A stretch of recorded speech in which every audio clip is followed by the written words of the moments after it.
Okay, hey, I'm Dwayne from DS Performance Training, and today we're going to talk to you about a key important thing you're probably missing from your training or long distance running.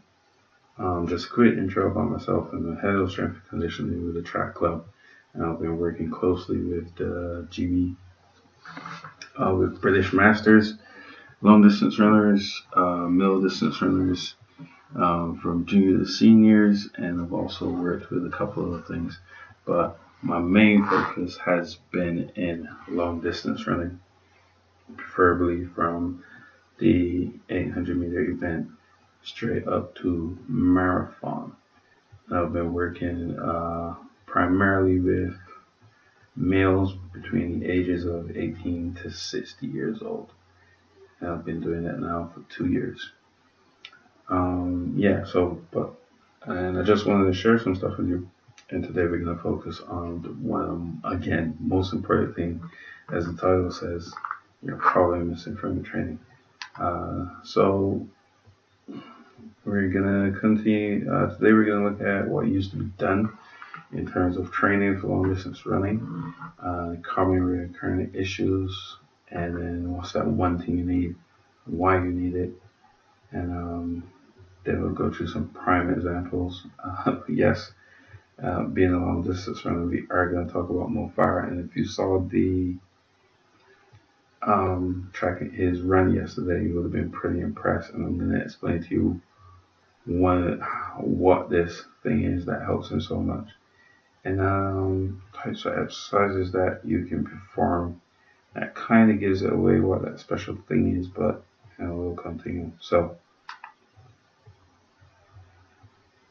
for long distance runners, majority of the time we have this issue. I'm not fast enough. I'm not fit enough. I'm not getting a PB, and or they're just constantly injured. This was done like ages and ages ago. Like their solutions to it was run faster, run more, run every day, or run faster and longer. And then even when they're injured, it's just keep running. It'll heal itself. And this was around the time of, let's say, 1952, 1976, and this was the thought behind it for the coaches and for the athletes. If you want to get faster, you just run more. You're not fit enough, run more. You want to get it, you're not getting a PB, don't worry about it. Just keep running, you'll get it. The problem with that is that science, sports science has evolved everything so much that you know there are easier ways to get things done, but the problem with it is that it's still being done. Like this solution to all these issues is still being done. The bad thing about that is that it probably leads to this kind of stuff. You're constantly injured. And if you're constantly injured, you're constantly being frustrated. And if you're constantly being frustrated, you're getting to the point where you're not enjoying your sport anymore. And that's just terrible. I mean, I've after working with long distance runners for quite a while, I've started doing it myself, and I've started looking into the mechanisms and the modalities and methodologies of different coaches, and I started speaking to them and stuff like that. And it's really somewhat scary how um, if those same solutions are the answer to everything. And after starting with the Harriers, like with the track club, this is exactly what I experienced. You can see here. So if you can see my mouse, these are just some of the answers, and look how in pain they are. Like this lady here has sprained her ankle. This guy is a basketballer, but the reason why I put him up is because he was a guy who never really turned up to do that special thing that we're going to talk about next. And he was just riddled with injuries. And this guy, he tore his hamstring, and he had a lot of issues with patellar tendonitis, or a jumper's knee, or runner's knee, so to speak. And obviously, this is just a list of causes and symptoms, but these are all the symptoms that you get from just running it itself. And you're telling me, and it's so bad that well, you've already seen it. It's so bad that the thought process on getting through these stuff is to just run more, and it's really, really bad. So the special thing, you've already seen it, strength and conditioning. Strength and conditioning can help you so much, and strength and conditioning consists of many different things.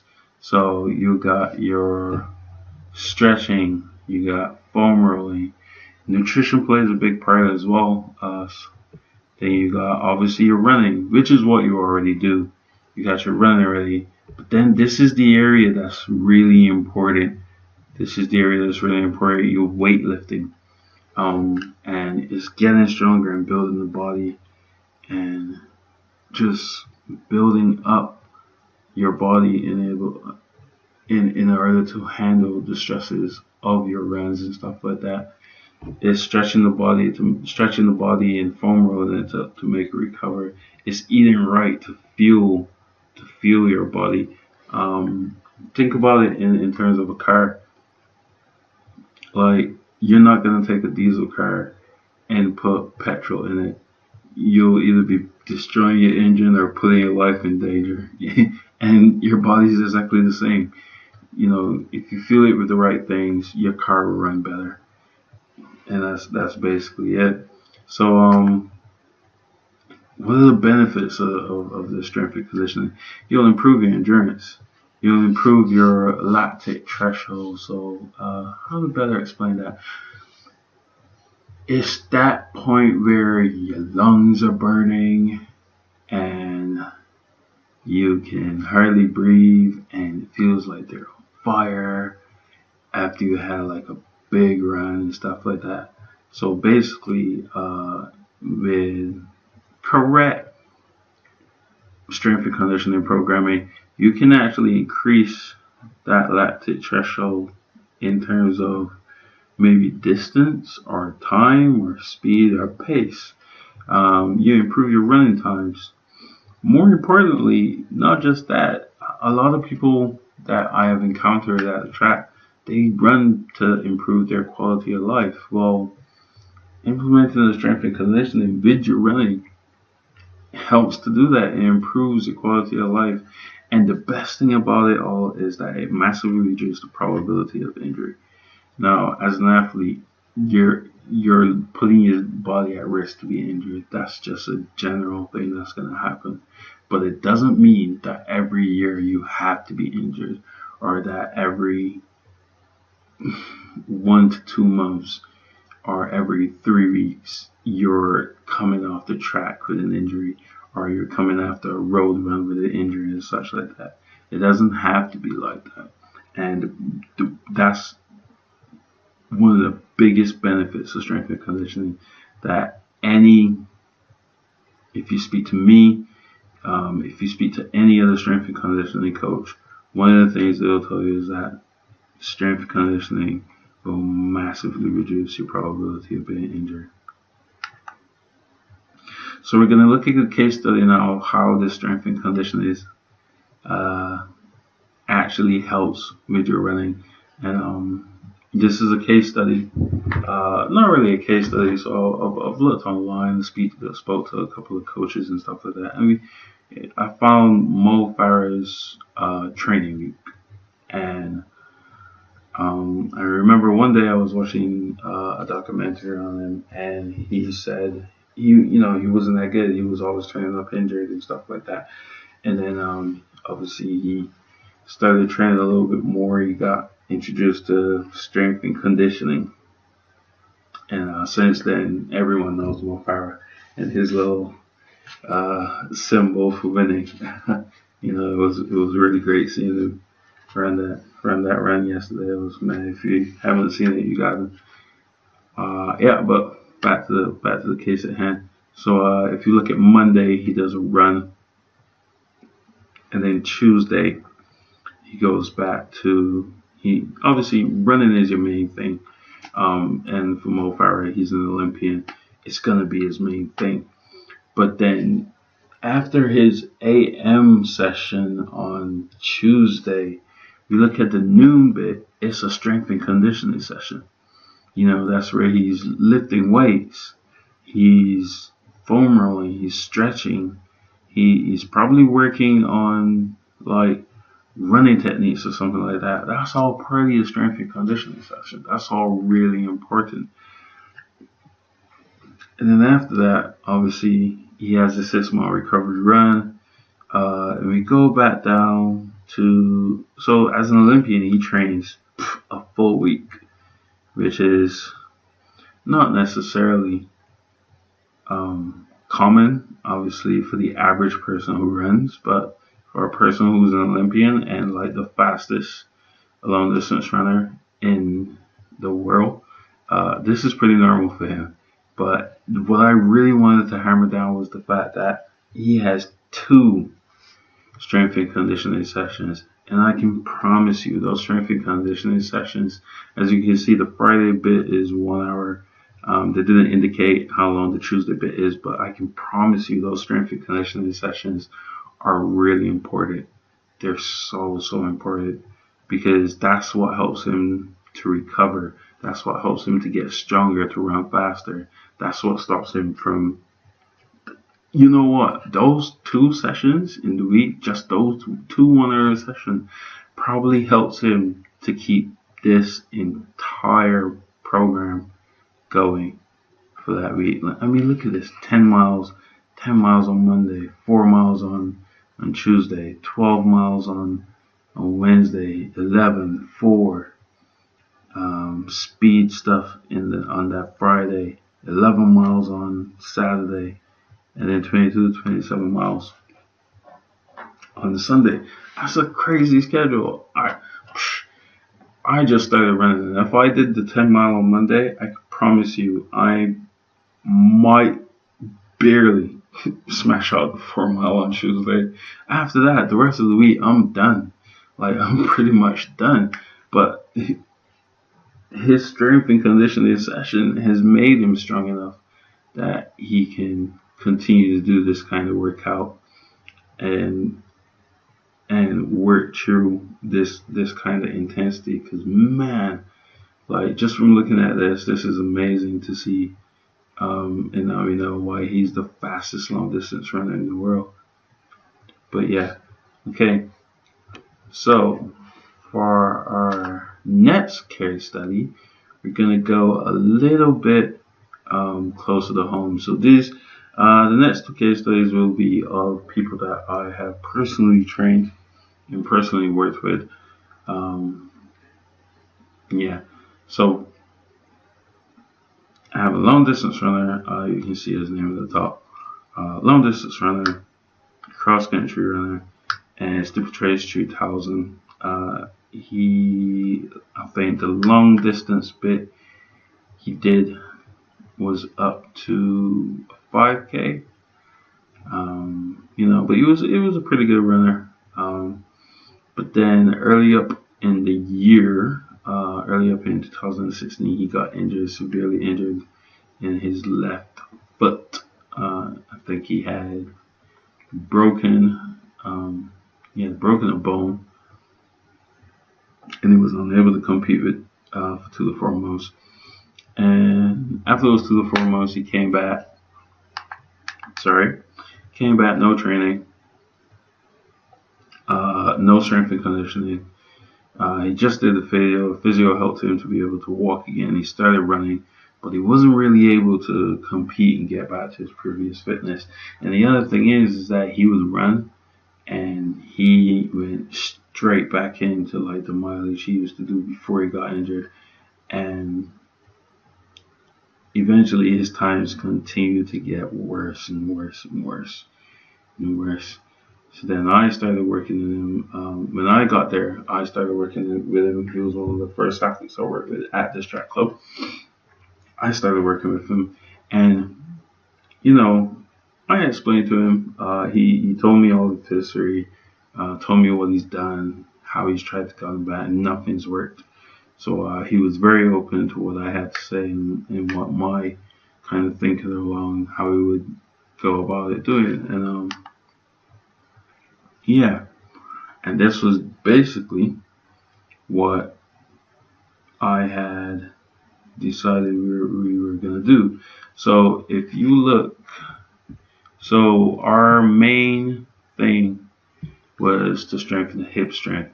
So because he had injured his left foot, he would always lean to his right to compensate when he runs or when he's turning on the angle, turning the corners or the bends of track.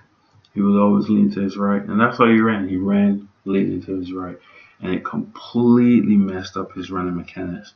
And when I say running mechanics, I don't mean his stride length or how his movement was and his gait and stuff.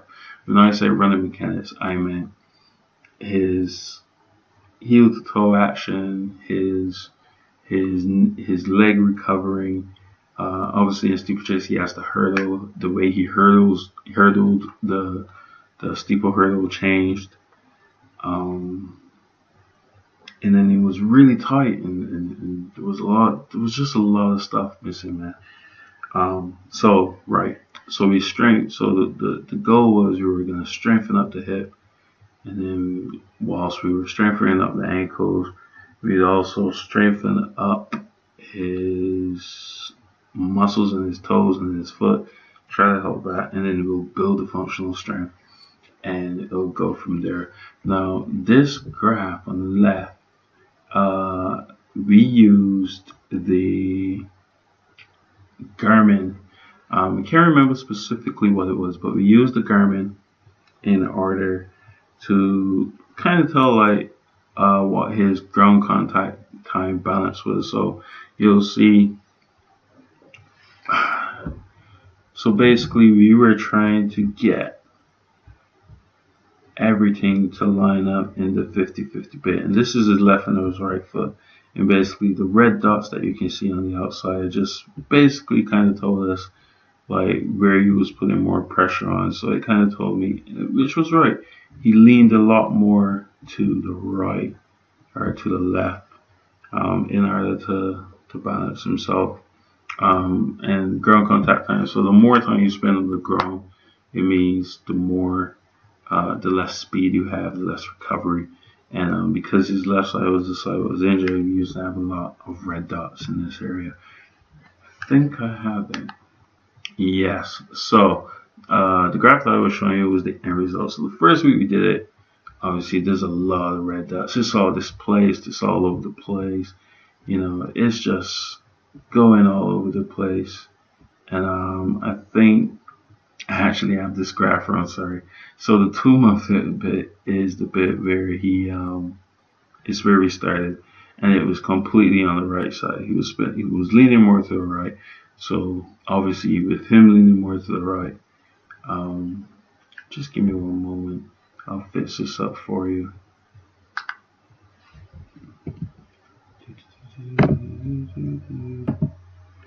Yeah. Okay. So like I was saying, this first week, it was all right side. Look at this. Like the graph, he spent so much time, and that's because he was leaning more to his right in order to compensate for the left angle. He couldn't bear weight on the ankle. Like, he couldn't bear his normal weight on the ankle. So, the first week, strength and conditioning, we used the Garmin to test out everything. He would send me this after every practice run. It was a requirement. And as you can see, he spent more time on his right leg than his left leg. There was more ground contact time. So he spent more time on his right leg than his left leg. It was a big, massive difference here. Like, you kind of want to be within 1 to 2, 1 to 3 in terms of ground contact time, at least from the research that I've been looking at. Like this balance should be 1-to-1 on either side. After 2 months, we managed to get it a little bit closer. So if you look here now, it's a little bit more dispersed. He still spent a lot of time on his right leg, yeah, but we have a lot more dots now, lining up closer to the 50-50 mark. And also there's some more red dots over here, whereas everything just kind of went downhill. It's now kind of a level playing, so to speak. But we still have some red dots going on. And the great thing about this was that we were able to look at it over a certain amount of time. So like I kind of knew when he was getting tired, and so to speak. And then after 6 months of strength training and strengthening all his areas, strengthening the hip and all that stuff, we got him back. He was within that 1-to-1 section. So his left balance was a 49.2 and his right balance was a 49.8. But if you look at this graph here, there's a lot more green dots. It's more lined up in the middle. There's less. There may be 1 or 2 red dots flaring all over the place, but it's closer to the middle, and that's what we really wanted. So we were really happy about that. He also improved his time. I think he did like a 7-second PB in one of his events. He started coming fourth in a lot. He went from coming like last place to fourth in a lot of the cross country events, and he became a really reliable runner in his cross country relays. So that was the upside to that. So I'm really happy for this guy, and really happy for the stuff that we were able to record, because now I can present it to you and show you just how important strength and conditioning, preferably the weightlifting side, is to your running. Yeah. Okay. The next case study is with Matt. Matt is about 59 years old. You can see all his events there. He started training at Whitby, progressed really well, opened the season matching 6 seconds up to PB.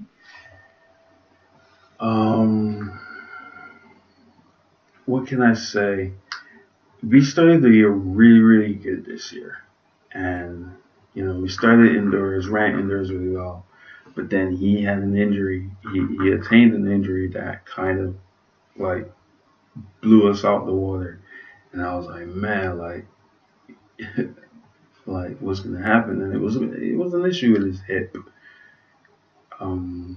But the best thing about working with a strength and conditioning coach is that they're always there for you. And I was happy to work with him.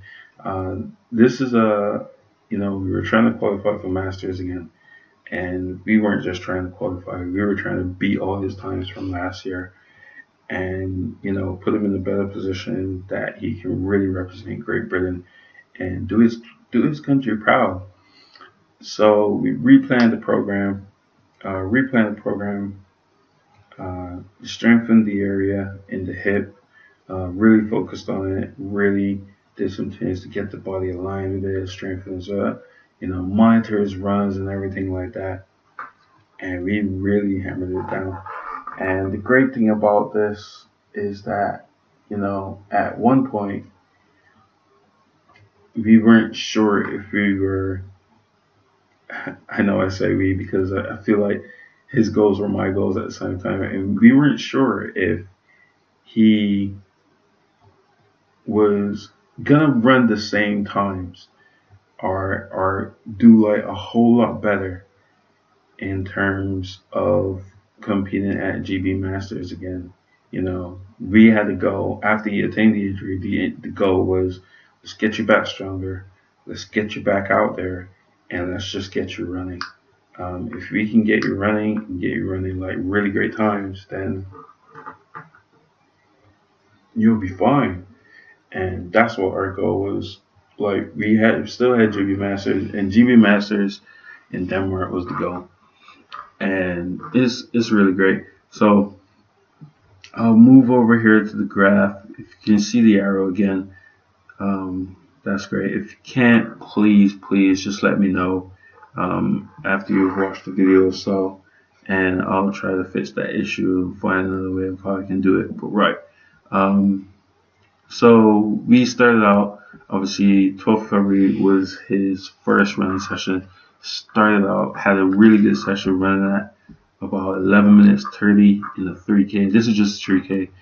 He does a whole lot more stuff. Obviously, you can see we started running about 11 minutes 30 in his 3K, and then it was around the 18th of February that he got injured. And in some ways, this is a really good thing to show as well. So because he was doing the strength and conditioning, even though he was running through the injury, his time didn't really differ that much. But then obviously it started to really affect him and so on and so forth. And that time just went slower and slower and slower. So we started out the year really good, 11:35, and it ended up by March at 11:45. So, that's when we were like, okay, yeah, like it's really affecting your running now. We started doing a whole lot of stuff. We build up the hip, build up his strength in his legs, in his hips, in his core, in his upper body, because we wanted strong shoulders, chest upright. Everything had to be. I'm a firm believer of functional fitness in the whole body, no matter what sport you do. So, you have to be strong all over. You might not have to focus on the entire body as much as you do certain places, but you need to be strong all over. And we changed his warm up, added in some stretching, some foam rolling, and different types of mobility exercises to really help out. And yeah, and it paid dividends, man, because we came back in May. He smashed that 11:35 that he did in February, and then it just continued to get quicker and quicker and quicker. And I was so happy for him because I think I watched him on this day. I think I watched him on the 22nd of May, and I was like, yo, you you need to do. Yeah, no, sorry, I watched him on the 22nd of May. I watched him on the 22nd of May, and I said, okay, the hips looking really good, stuff like that. He smashed that 3K time. He went from, let's see, what's it say here? 11:20 to 11:10. That's a whole 10-second PB. And then he turned around, we smashed it again, and brought it down to 11:06. I remember that personally because I told him that we needed to start doing a lot more speed work.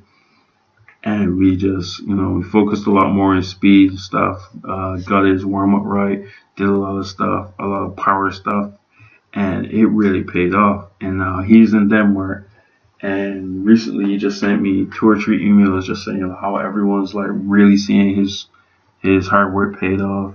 He came forth in one of his events, and I think he's ranking around 19 in the world Masters.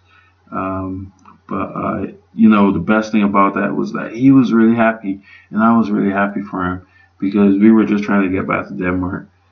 But the mentality that I have for my athletes is that if we're gonna do something, we're gonna bring home gold, and that's just what he went to do. And it's paid off for him. He didn't get the gold, but you know what? Considering the year that he had, it's been brilliant, man. I'm really happy for him. Okay, enough talking about that. So, yeah, so you're gonna look at the type of exercises that can help out. And it's gonna be really brief. I'm not gonna focus on it. So for your exercise, you need to do a lot of compound stuff. So we have squats, and we have squats over here, deadlifts, planks, obviously to build your core, that's really important. Bench press, and anything that will do with your back. different types of rep ranges will trigger different types of stuff. I'll do a presentation about that. Obviously, this presentation was just to focus on you need to do strength and conditioning. Um, and these are the kind of exercises that you can do that will really help you. My suggestion is that if you are going to do strength and conditioning, um, the minimum you should do it for is twice a week. Um, an hour, 45 minutes to an hour. Have a good session. Work on compound movements only for now. If you're just beginning, if you're an advanced uh, weightlifter in terms of long distance running, then you'll probably have your own program that you do that helps you out and stuff like that. But personally, if you are just beginning, I suggest that you do these exercises that you're seeing here. You can do 3 sets of 10, um, twice a week. Combining that with your running, you will definitely improve your running times. You'll feel a lot better in your runs. You'll feel a lot stronger, and you'll reduce that probability of being injured. So to conclude, are the take-home notes. Strength conditioning is vital to avoid injuries and after injuries. You want to prevent the injuries. You don't want to be injured all year. And that's something that I really noticed with a lot of long distance runners, especially if you're doing like multiple events. So you training through winter, you training through summer, spring, all that stuff. You want to be strong to avoid all your injuries. If you do get injured, you can't just go straight back into running. You got to build your body up first, handle all that running tension and force that you were putting on the body in order to run good times and run great times that you can be happy with yourself. If you're going to implement a strength and conditioning program, it will make you faster. I say implement it for twice a week is minimal but key. Make sure that is inclusive of weightlifting, stretching, foam rolling. Nutrition plays a part as well, but to be honest, I haven't met a long distance runner who doesn't have a really good nutritional intake. But nutrition and in some ways running mechanics in terms of sprint mechanics, running mechanics and strategies and stuff like that. And then when you're doing your weightlifting, mainly use compound lifts. So it's all the exercises where the movement of the exercise forces you to use 2 joints. So a squat will force you to bend at the hips and the knees and the ankles, bench presses, elbows and shoulders, deadlifts, so on and so forth. Plank is a stationary exercise, but it engages your the front of your abs, your lower back, and the muscles at the side of your core. And that's what you want. Build those up, and you'll definitely see an improvement. So, guys, try that out. If you have any questions, I'll be sure to leave a comment. And yeah, that's it. So again, I'm the head of strength and conditioning of the track club. If you want to see but I also do stuff with basketball. It's not important, but I'm just saying. If you want to see some of the exercises I do with some of the track guys and stuff like that, be sure to check me out on Instagram at DS Performance Training 22. In fact, don't even hesitate. Go find me now. Start following me.